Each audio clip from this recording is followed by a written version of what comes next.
बच्चों, आज हम कक्षा 9 में संस्कृत विषय में पाठ पढ़ेंगे। पाठ जो हमने पढ़ लिया आज उसके अभ्यास प्रश्न करेंगे। प्रथम पाठ हमने पढ़ा था भारतीय वसंत गीति। पाठ आपने वापस दोहरान किया होगा, श्लोक पढ़े होंगे और समझ भी आया होगा। उसके शब्दार्थ याद करके फिर उसको दोहरान करना है।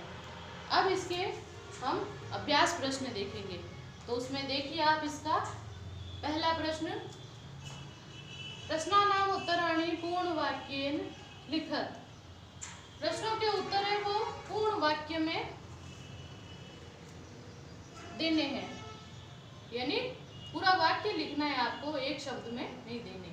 तो पहला प्रश्न है, कवि वीणा पाणी किम कथयति। कवि वीणा पाणी अर्थात वीणा पाणी, वीणा जिसके पाणी यानी हाथ में है, वीणा पाणी, तो वो वीणा हाथ में रखने वाली कौन है? सरस्वती। तो वीणा पाणी किसका नाम है? सरस्वती का। तो कवि वीणा पाणी को क्या कहते हैं? किम कथयति, क्या कहते हैं?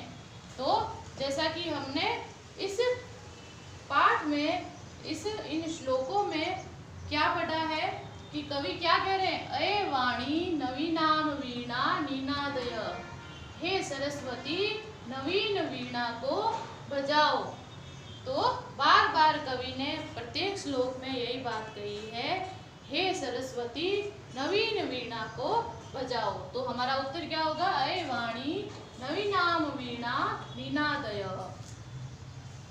अगला हमारा प्रश्न है, वसंते किम भवति। वसंते अर्थात वसंत ऋतु में क्या क्या होता है? वसंत ऋतु जब नए पत्ते आ जाते हैं, नए फूल लगते हैं और सब कुछ नया नया सा दिखाई देता है, पुराने पत्ते झड़ जाते हैं और मौसम सुहावना हो जाता है। तो कवि ने अपनी कविता में बहुत कुछ बताया है। तो वसंत के बारे में क्या होता है वसंत में, इसका उत्तर बताना है। वसंते किम भवति। तो मुख्य रूप से कवि ने इसमें बताया है, वसंते सरसाः रसाला लसंती कोकिला च कुंजंती।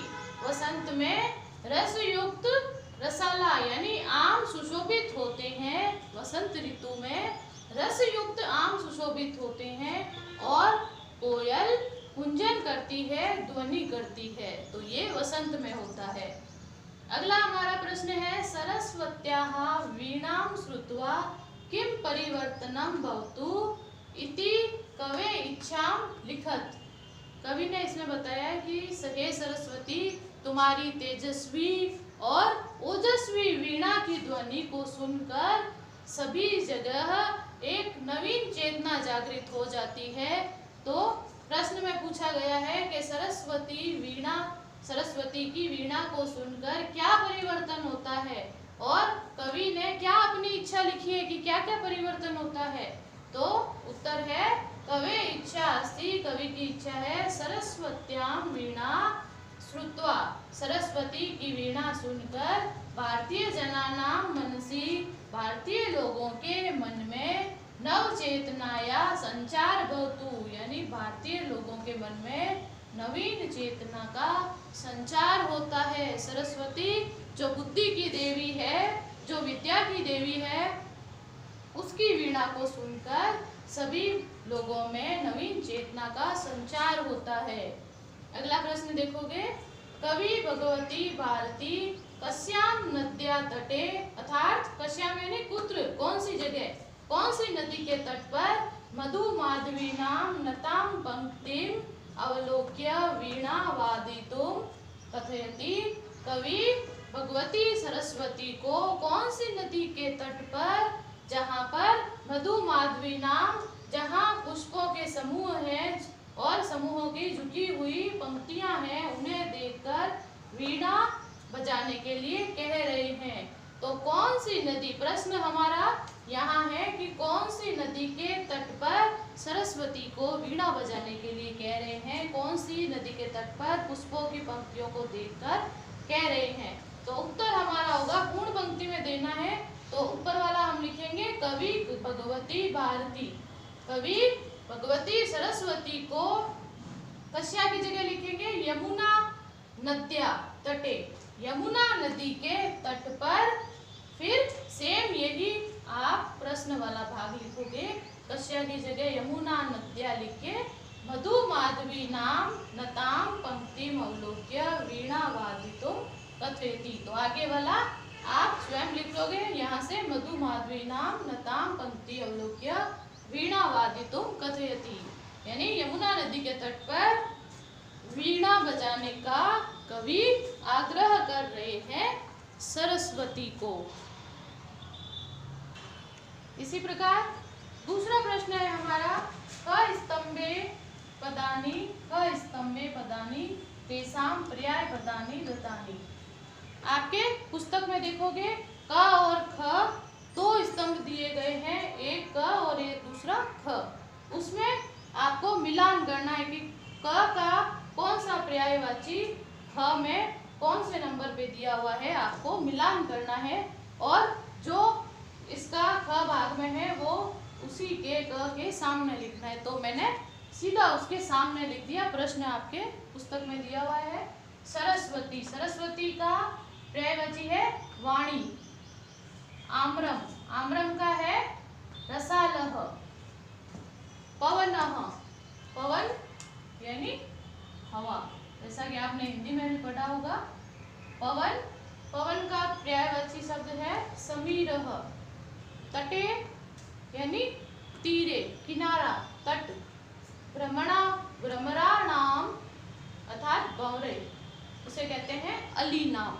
तो जो जिसका पर्यायवाची है उसके सामने मैंने लिख दिया।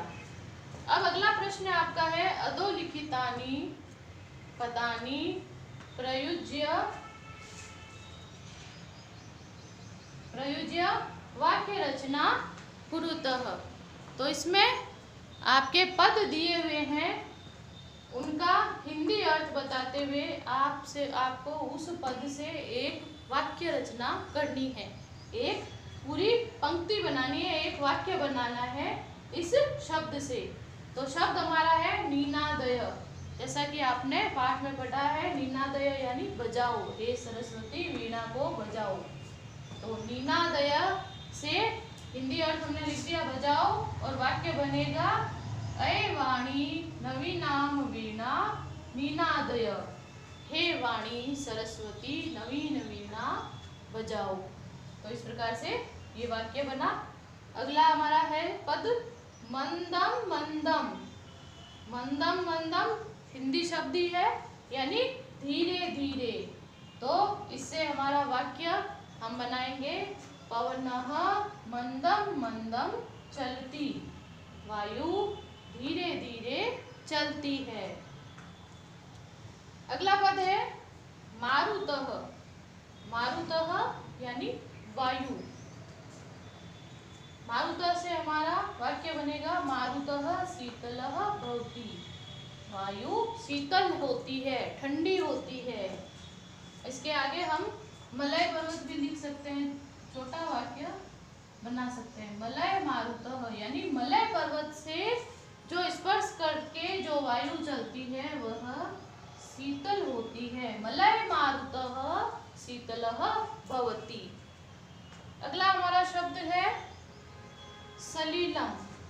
सलीलम अर्थात जल, जल से, सलीलम से हमारा वाक्य बना नद्याः सलीलम स्वच्छम भवति, नदियों का जल स्वच्छ होता है। सुमन, सुमन अर्थात फूल, वाक्य हमारा बनेगा सुमनः विकसति। भले ही ऐसे लिख दो, भले ही सुमनः उद्याने विकसति, पुष्प बगीचे में खिलते हैं या पुष्प खिलता है। तो ये हमारा वाक्य बन गया। प्रश्न 3 हुआ। इस प्रकार अगला प्रश्न है चौथा, जिसमें नीनादयः काकलीनाम, ये श्लोक आपने पढ़ा था। तो प्रस्तुत श्लोक का हिंदी अनुवाद करें।